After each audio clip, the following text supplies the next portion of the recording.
The airport speakers echoed through the terminal, cutting through the whirlwind of thoughts in Ethan's head. He looked at Rachel, his newlywed wife, her eyes swollen, trying hard not to cry. "Don't cry," Ethan whispered, holding her hand tightly. "Just 2 years. You know I'll call you every day." Rachel didn't say a word. She just nodded, but her shoulders trembled. "I'll study hard and come back as soon as I can. We'll buy that little house in the suburbs you love. I haven't forgotten about that rose garden you always talk about." Rachel let out a laugh through her tears. "You're always so optimistic." "Because I trust you. I trust us," Ethan said, gently cupping her face. "You're the love of my life, Rachel. Don't forget that." In that moment, Rachel pulled him into a hug, clinging to him like she was afraid he'd vanish if she let go. Ethan closed his eyes, breathing in her familiar scent, memorizing the warmth of the woman he had devoted his youth to. Their goodbye at the airport wasn't long, but for Ethan, each second felt stretched into eternity. He walked away, not daring to look back. Only when the plane took off did he allow himself to exhale. The first few months in London felt like limbo for Ethan. He was excited about the program, immersing himself in seminars and late-night research. But when night fell, loneliness crept in like a shadow. Rachel still video called him, sometimes while eating dinner, sometimes lying on the couch, complaining about her boring office job. Ethan often joked, "If you're that bored at home, just come study here with me." Rachel would just laugh. Despite the 6,000-mile distance, Ethan did everything he could to keep Rachel from feeling alone. Every month, he sent her small gifts, sometimes her favorite chocolates, other times a scarf he bought from a Christmas market. One time, he sent a small silver ring with a note. "Even from far away, my hand still wants to hold yours every day." Rachel replied, "I'm wearing it now. It's beautiful, but I miss you so much." Ethan smiled, his heart tightening with longing. But then, things started to change. After the 8th month, Rachel's calls became less frequent. Her texts grew shorter, more distant. When Ethan asked, she would say she was busy. "I'm working overtime, the auditors are here," or "I'm too tired, going to sleep early." At first, Ethan didn't think much of it. Maybe work really was that demanding. But then, during one video call, Ethan noticed something strange. The wedding photo that used to hang on the living room wall was gone. He asked, and Rachel casually replied, "I sent it to get the frame fixed. It cracked." He believed her. But something inside him shifted. That night, Ethan stared at his laptop screen, looking at a picture of their wedding day. They had once believed that no matter where life took them, they would always have each other. But now he wondered, can love survive the distance when hearts begin to drift? It was 2:08 a.m. in London when Ethan woke up unexpectedly. He wasn't sure why. No noise, no nightmares, just a strange feeling in his chest. Instinctively, he checked his phone, expecting to see a message from Rachel. Maybe a late night, "I miss you," but there was nothing. As he swiped through the notifications, one caught his eye, a bank alert. 317.50 spent at La Belle Maison, a boutique interior store in California. Ethan frowned. That was their shared account. Rachel had access, of course, but she usually never spent that much without a heads up, especially not at a store they'd never even talked about. He checked the time of the purchase, 11:05 a.m. PST, which would have been a Saturday morning back home. Curiosity crept in. He shot her a text. "Hey babe, did you buy something for the house?" No response. Odd. A few minutes later, he tried calling her. Straight to voicemail. That rarely happened. Rachel always kept her phone on, especially since they were in different time zones. Ethan set the phone down, trying not to overthink it. Maybe she was just out shopping. Maybe her phone died. Maybe. But that uneasy feeling didn't go away. The next morning, Rachel finally replied, "Sorry. Phone died. Just bought a few things to freshen up the living room. Love you." Her tone was cheerful, maybe too cheerful. Ethan responded with a smiley and let it go, on the surface. But something inside him stayed unsettled. Why that store? Why that amount? And why did it feel like she was trying too hard to sound normal? Over the next few days, more small things added up. Calls were missed, video chats were shorter. Her excuses, more frequent. "I'm swamped with work. I have dinner with co-workers. I'm exhausted. Can we skip today?" This wasn't like her. Rachel used to wait by the phone, send long texts, surprise him with random photos of their dog, or selfies with, "Missing you, Mr. London." Now, days would go by, with only a couple of dry messages. Then came the second transaction, 86 hours at Sunset Dine, a restaurant they'd been to once, a place with candle-lit tables and a live jazz pianist, a place Ethan knew Rachel loved for date nights, not solo dinners. This time, he didn't ask. He didn't want a rehearsed answer. Instead, he forwarded the transaction to one of his close friends back in California, Jake. "You know this place?" Jake replied instantly. "Yeah, bro. Fancy spot. Why? Can you swing by this week? Just see if anything feels off?" Jake didn't question. "Got you." 2 days later, Jake sent a message Ethan didn't want to read. "Man, I saw Rachel there. She wasn't alone." Ethan stared at the message, cold settling into his bones. "Who?" "Some dude, tall, clean-cut, grey blazer. They looked close.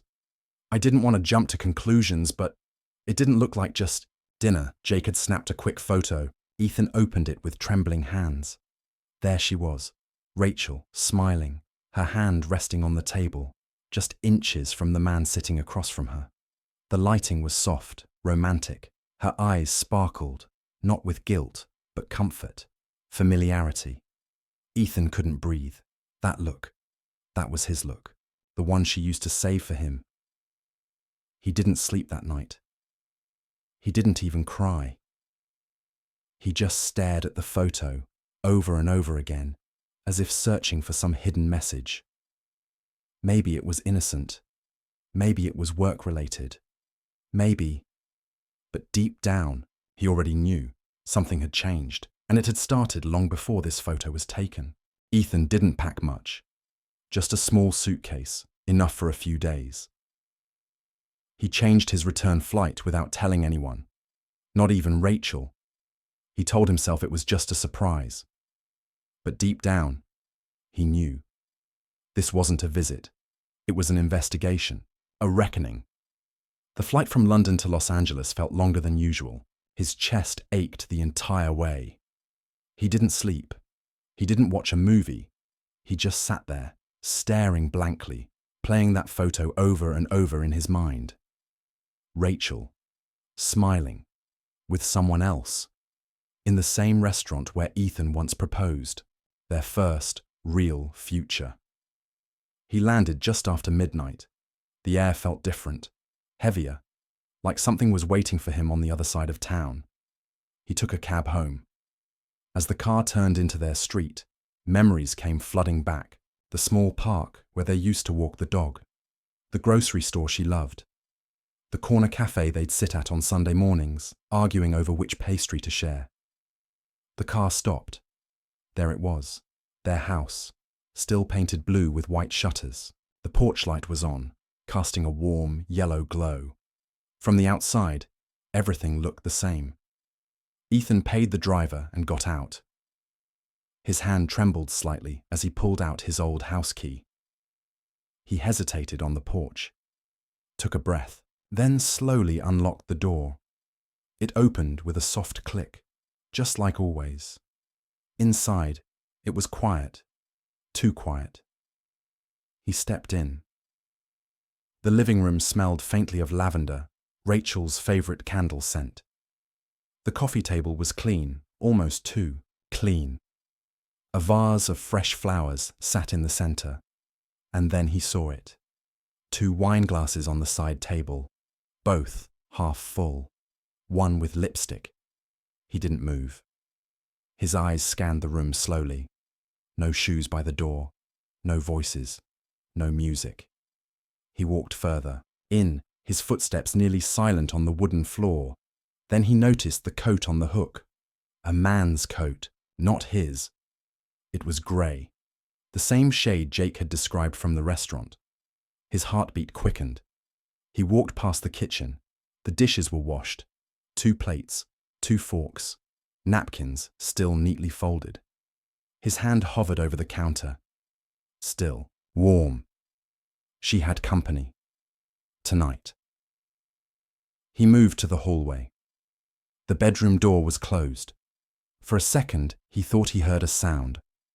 A soft creak, maybe, but then silence again. He didn't open it. He couldn't. Instead, he walked into the guest room, the room he had set up for studying before he left for London. It was spotless, barely touched. Ethan sat on the edge of the bed and stared at the floor. He didn't need to see any more. The wine, the coat, the silence. That was enough. After a while, he got up, walked back to the living room, and reached under the TV cabinet. Years ago, he had installed a small motion-triggered security camera there, just in case. Rachel didn't even remember it existed. He checked the SD card. It had over a week's worth of footage. He pocketed it, grabbed his suitcase again, and left the house, as quietly as he had come. At 3:12 a.m., Ethan checked into a small hotel a few miles away. He didn't cry. He didn't scream. He simply sat on the edge of the bed with his laptop, inserted the card, and began watching. 1 clip at a time. Rachel, laughing. Rachel, opening the door for him. Rachel, pouring wine. Rachel, letting him stay the night. Again and again. Ethan's face was stone cold. The house he had called home wasn't his anymore. The video files played like a slow-motion car crash. Ethan watched, hour by hour, day by day, as the truth unraveled before him. It wasn't just a one-time dinner, or a late-night visit. It was routine. This man, the one in the grey blazer, had a key. He came and went as he pleased. Sometimes he brought food, sometimes wine, sometimes he brought flowers. They kissed, they cuddled on the couch. They even sat together on his side of the bed watching TV, laughing like they owned the place. Ethan couldn't look away. He felt numb, like he was watching a movie starring someone else's life. In one video, Rachel wore Ethan's old sweatshirt, the one he left behind because she said it smelled like him. But now, she wore it in front of another man. She laughed, curled up in it, kissed someone else while wrapped in Ethan's memory. That broke something inside him. At sunrise, Ethan walked back to the house. This time, he didn't sneak in. He rang the doorbell. Rachel answered, still in her pajamas, her hair messy, eyes tired. The moment she saw him, she froze. Ethan. Her voice cracked. He didn't smile, didn't speak, just stood there, holding his phone, the screen frozen, on the image of her kissing the man on their couch. Rachel stared at it and went pale. She stepped back, letting him in. The living room was cleaned up again. No wine glasses this time, no man in sight. But Ethan had already seen enough. "Where is he?" Ethan asked. Rachel looked down. "He left before sunrise. I didn't know you were coming back." "That's the point," Ethan replied coldly. "I wanted to see the truth before you could hide it." She tried to explain. Words poured out like a flood. "It wasn't planned. It just happened. I was lonely. I didn't know if you'd ever come back. You stopped saying 'I love you' in your texts. You seemed so far away." Ethan stared at her, hollow. "So you replaced me?" "No, I didn't replace you. I was confused. It started out as dinners, that's all. Just dinners." Ethan shook his head slowly. Just dinners? He had a key. Rachel's lips trembled. Her knees gave out slightly, and she sat down on the couch, the same spot she had shared with the other man. I was scared, she whispered. Scared I made the wrong choice waiting for you. Everyone told me 2 years was too long. My friends said I was crazy. And then he was just there. Ethan looked around the house. Everything felt fake. The candles, the decorations, the smiles in the framed photos. He wondered how long she had been pretending, and how long he had been loving someone who had already let go. He walked into the bedroom. His closet was half empty. Clothes folded differently. There were new shoes, men's shoes that weren't his. A drawer that used to hold his books now held cologne he didn't recognize. Rachel stood at the doorway, silently watching. I didn't mean for this to go so far, she said. Ethan turned to her, eyes calm but sharp. You didn't mean for it to go far, but you brought him into our home, into our bed. And you didn't even have the decency to be honest before I walked back through that door. She started to cry, but Ethan didn't move. For once, her tears meant nothing. He picked up a small frame from the nightstand, their wedding photo. They looked so young, so hopeful, like they truly believed love was enough. Ethan placed it face down. I'll come back for my things in a few days, he said as he headed for the door. Rachel followed him. Ethan, please, don't leave like this. We can fix it. I made a mistake. He paused at the doorway, turned to her one last time. No, Rachel, you made a decision, 1,000 times over. And with that, he walked away. 3 days passed. Ethan stayed in the same small hotel a few miles away. He hadn't called Rachel. She hadn't called him either, not since that morning. But she knew he was still in town. And that silence between them, it spoke louder than any fight ever could. He spent most of his time packing what was left of his heart into boxes. Trust, memories, plans, futures, all of it. Gently folded, wrapped in numbness, and sealed shut. But there was still one thing left to do. Friday evening, just before sunset, Ethan put on a clean shirt and walked back to the house. Not with the weight of pain on his shoulders, but with clarity. This time, Rachel was already waiting by the door. She opened it before he could knock, eyes swollen, like she hadn't slept. He didn't greet her. He didn't ask if she was okay. Instead, he stepped inside and looked around, one last time. The house felt smaller now, duller. The laughter that once lived in these walls was gone. The warmth evaporated. Rachel tried to break the silence. I haven't seen him since. Ethan turned toward her, eyebrows slightly raised. That's supposed to mean something. She looked down. No. I just thought you should know. He walked to the bookshelf, ran his hand across the spines. Many of them were his. The books they once read together on rainy nights, books with underlined quotes, notes in the margins. Now, they were just paper and ink. He pulled one out. Inside the cover, a scribble. For every storm we survive, there's a calmer sea ahead. Ah. He closed it and placed it into his bag. Rachel stood a few feet away, fidgeting. Ethan, can we talk? Really talk? You mean now? He asked. After the lies, after the dinners and sleepovers and secrets. I know I hurt you, but I still love you. That never changed. He gave a bitter smile. You don't cheat on someone you love. You cheat on someone you've already let go of, but don't have the courage to admit it. Rachel's eyes welled up. I was scared. I didn't want to be alone. Ethan's voice stayed calm. And yet, here we are. I was alone in London, but I stayed loyal. You were surrounded by people here, and still chose loneliness the moment it knocked on the door with a smile and a glass of wine. She walked closer, reaching for his hand. He stepped back. Please, Ethan. I'll do anything. We can go to therapy.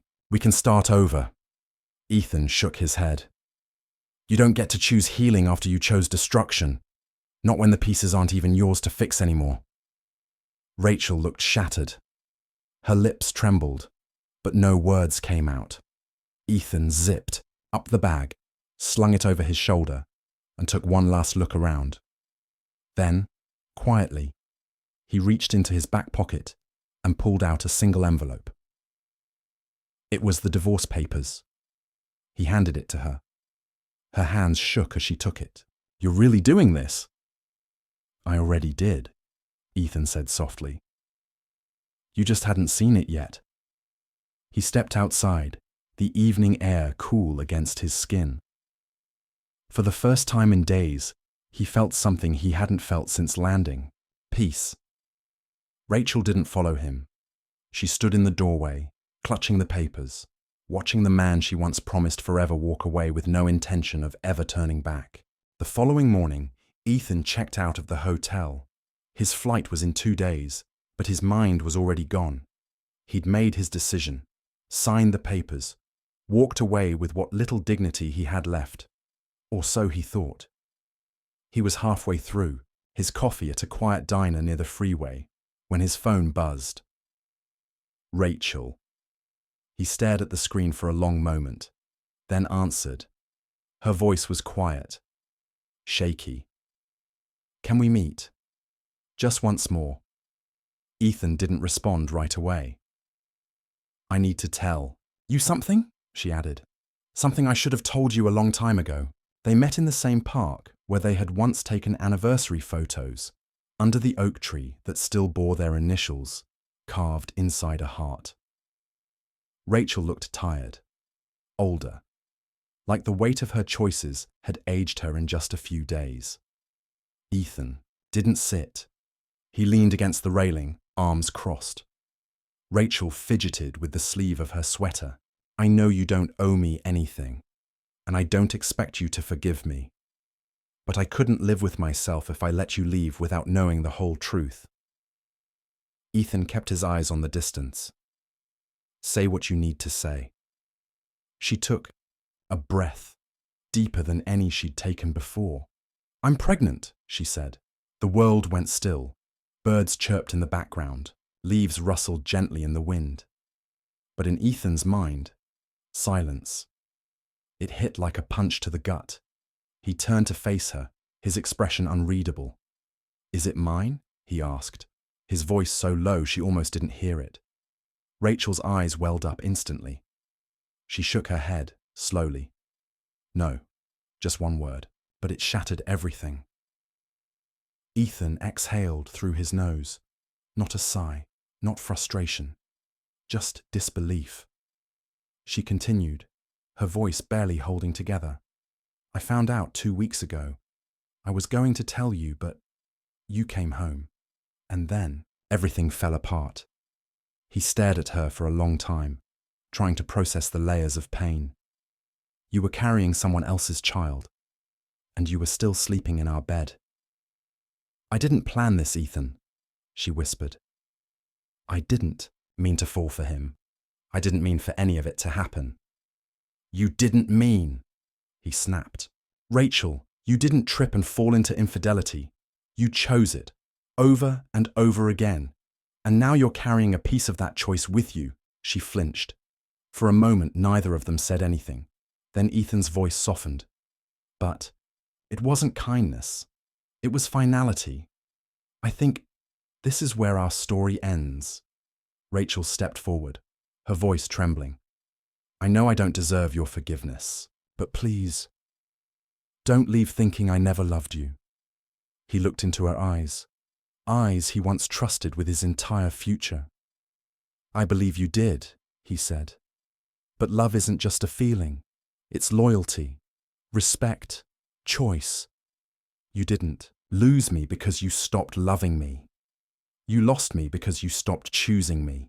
And with that, he turned away. This time, she didn't call after him. She let him go, because deep down, she knew he wasn't just walking away from her. He was walking away from everything that used to be them. The airport looked different this time. 2 years ago, Ethan had walked through these same terminals full of hope.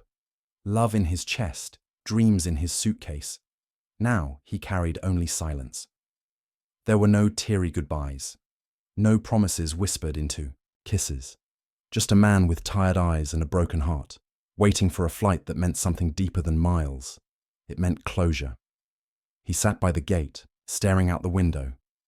The California sun dipped behind the horizon, painting the sky in hues of orange and gold.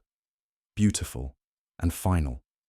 He thought of Rachel, of their wedding, of the nights they stayed up planning baby names and arguing over paint colors for a nursery that never happened. He let those memories rise. And then, he let them go. His phone buzzed once. A message from Rachel. I signed the papers. I'm sorry, Ethan. Truly. I hope you find the peace I couldn't give you. No emojis. No heart. No dramatic pleas. Just the last page of a love story that had burned slowly. Then all at once. He didn't reply. Some words are better left unanswered. On the plane, Ethan sat by the window again. Same seat as before. He looked at the empty space beside him and thought about what it meant. Not loneliness, but space. Space for healing. Space for rediscovery. Space for something new someday.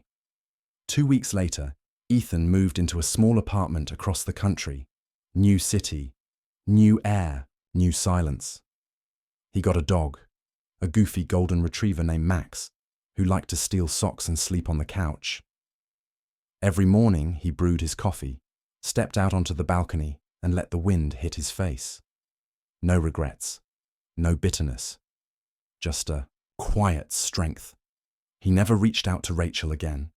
He heard, through a mutual friend, that she'd kept the baby, that she was doing okay, and strangely, he was glad. Not because he forgave her, but because he had forgiven himself, for loving her that deeply, for staying that long, for believing in something that turned into ashes. Some stories don't end with closure, they end with a choice, and Ethan had made his, to walk away without burning the house down, to heal without needing revenge, to choose himself, finally, fully. Final narration, voiceover style. They say distance tests love, but sometimes it reveals the truth you weren't ready to see. I left to chase a dream, thinking someone was waiting for me on the other side. But when I came back, I realized the person I needed to find was me all along.